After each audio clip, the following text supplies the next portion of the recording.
ઓમ શ્રી ગણેશાય નમઃ. ઓમ નમો ભગવતે વાસુદેવાય. બોલો શિવ પાર્વતીની જય. ભક્તો, આજે આપણે નવો વિડીયો લઈને આવી ગયા છીએ અને આ ચેનલમાં તમારા બધાનું સ્વાગત છે. આજનો વિડીયો આપણો જે છે એ આપણે શ્રાવણ મહિનામાં આપણે શિવ મહાપુરાણની કથા સાંભળવાની છે. આજે આપણે શિવ મહાપુરાણની મહાત્મ્યનો અધ્યાય પહેલાંની કથા સાંભળવાની છે. તો આ કથા તમે પૂરેપૂરી સાંભળજો, જેથી કરીને આપણને પૂરેપૂરા ફળની પ્રાપ્તિ થાય. શિવ મહાપુરાણની મહાત્મય. શિવ મહાપુરાણમાં શિવ ભક્ત અને શિવ મહિમાનો પ્રચાર પ્રસાર કરવામાં આવે છે. બધા જ પુરાણોમાં શિવને ત્યાગ, તપસ્યા, વાત્સલ્ય તથા કરુણાની મૂર્તિ બતાવ્યા છે. એવું કહેવામાં આવે છે કે શિવ સહજ પ્રસન્ન થઈ જનારા તથા મનોવાંછિત ફળ આપનારા છે. શિવ પુરાણમાં શિવજીના જીવનચરિત્ર પર પ્રકાશ પાડતા તેમની રહેણી કરણી, વિવાહ અને તેમના પુત્રોની ઉત્પત્તિના વિષયમાં વિશેષ જાણકારી આપવામાં આવી છે. ભગવાન શિવ હંમેશા લોકોપકારી અને હિતકારી છે. ત્રિદેવોમાં તેમને સહારના દેવતા માનવામાં આવ્યા છે. અન્ય દેવતાઓની પૂજા અર્ચનાની તુલનામાં શિવજીના ઉપવાસનો ખૂબ જ સરળ માનવામાં આવે છે. અન્ય દેવતાઓની જેમ સુગંધિત પુષ્પમાળાઓ અને મીઠા પકવાનોની જરૂર પડતી નથી. શિવજી તો સ્વચ્છ જળ, બીલીપત્ર, કાંટાળા અને ખાવામાં ઉપયોગ ન હોય તેવા છોડનો ફળ, પાન જેમ કે ધતુરો વગેરેથી પ્રસન્ન થાય છે. શિવજીને સુંદર વસ્ત્રો કે અલંકારોની પણ જરૂર નથી. મહાદેવ તો જટા જૂટધારી, ગળામાં વીંટાયેલા સર્પ અને રુદ્રાક્ષની માળાઓ, શરીર પર વાઘંબર ચિતાની ભસ્મ લગાવીને તથા હાથમાં ત્રિશૂળ પકડી ડમરું વગાડીને સમગ્ર વિશ્વને નચાવે છે.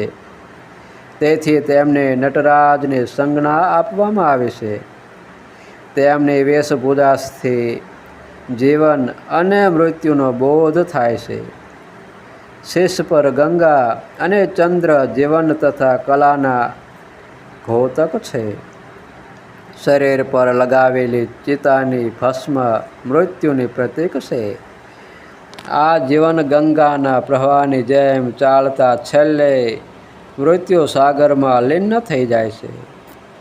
મહાદેવ નીલકંઠ કહેવાય છે, કારણ કે સમુદ્ર મંથન સમયે જ્યારે વિષ બહાર નીકળ્યો ત્યારે દેવ દાનવોમાંથી કોઈએ તેને ન સ્વીકાર્યો. જ્યારે તેને ગ્રહણ કરવા માટે કોઈ તૈયાર ન થયું ત્યારે શિવજીએ જ તે મહાવિનાશક વિષને પોતાના કંઠમાં ધારણ કરી લીધું. તેને લીધે તેમનો કંઠ નીલો થઈ ગયો. ત્યારથી જ ભોળાનાથ નીલકંઠ કહેવાયા.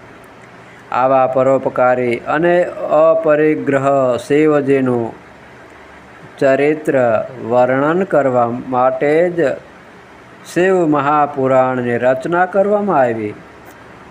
આ પુરાણ ભક્તિ ગ્રંથ છે, જેમાં કળિયુગના પાપકર્મથી ગ્રસિત વ્યક્તિને મુક્તિ માટે શિવ ભક્તિનો માર્ગ જણાવ્યો છે. મનુષ્યએ નિષ્કામ ભાવથી પોતાના તમામ કર્મો શિવજીને અર્પણ કરવા જોઈએ. વેદો અને ઉપનિષદોમાં ઓમના જપને મુક્તિનો આધાર કહ્યો છે. આ સિવાય ગાયત્રી મંત્રના જપને પણ શાંતિ અને મોક્ષકારક કહેવામાં આવ્યો છે. શિવ મહાપુરાણમાં વિઘેશ્વર સંહિતા, રુદ્ર સંહિતા, શત્રુદ્ર સંહિતા, કોટિરુદ્ર સંહિતા, ઉમા સંહિતા, કૈલાસ સંહિતા, વાયુ સંહિતા, પૂર્વ ભાગ અને ઉત્તર ભાગ એમ 8 સંહિતાઓનો ઉલ્લેખ છે, જે મોક્ષકારક છે. પુરાણમાં સર્વપ્રથમ શિવપુરાણનું મહાત્મ્ય જણાવ્યું છે. આ પ્રસંગમાં ચંચુલા નામની એક પતિવ્રતા સ્ત્રીની કથા છે, જે શિવપુરાણ સાંભળીને સ્વયં સદ્ગતિ મેળવે છે.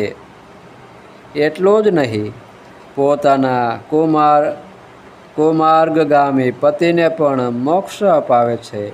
તદુપરાંત શિવજીની વિધિ પણ જણાવાય છે.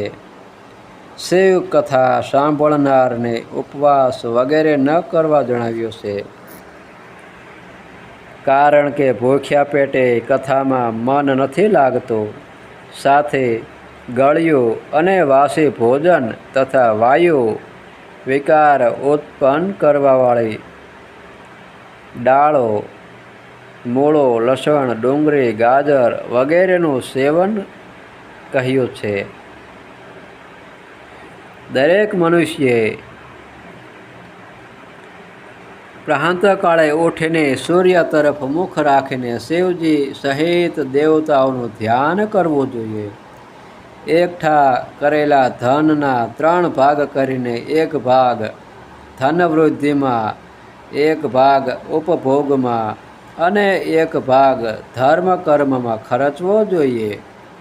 આ સિવાય ક્રોધ ક્યારેય કરવો નહીં તથા ક્રોધ પેદા થાય તેવા વચન ન બોલવા જોઈએ. આ સંહિતા મહત્વની એટલે છે કે આમાં શિવજી સાથે જોડાયેલી બાબતોનું વિવેચન કરવામાં આવ્યું છે. તો ભક્તો, આવી રીતે આનું ઘણું બધું મહાત્મ્ય છે. તો આ ચેનલમાં તમે જો નવા હોય તો ચેનલને સબસ્ક્રાઈબ કરી દેજો અને વિડીયોને શેર અને લાઈક કરજો, જેથી કરીને આવનારી બધી જ કથા તમારા સુધી પહોંચે અને બધી જ કથાનો લાભ મળે અને પુણ્યની પ્રાપ્તિ થાય. અને આ કથા બીજા હરિભક્તોને પણ શેર કરજો, જેથી કરીને બીજા ભક્તોને પણ આ કથાનો લાભ મળે અને પુણ્યની પ્રાપ્તિ થાય. તો આ એક સેવાનું જ કાર્ય છે. સેવા કરવાથી પ્રભુ આપણી ઉપર ખૂબ જ પ્રસન્ન થશે. બોલો શંકર ભગવાનની જય. હર હર મહાદેવ.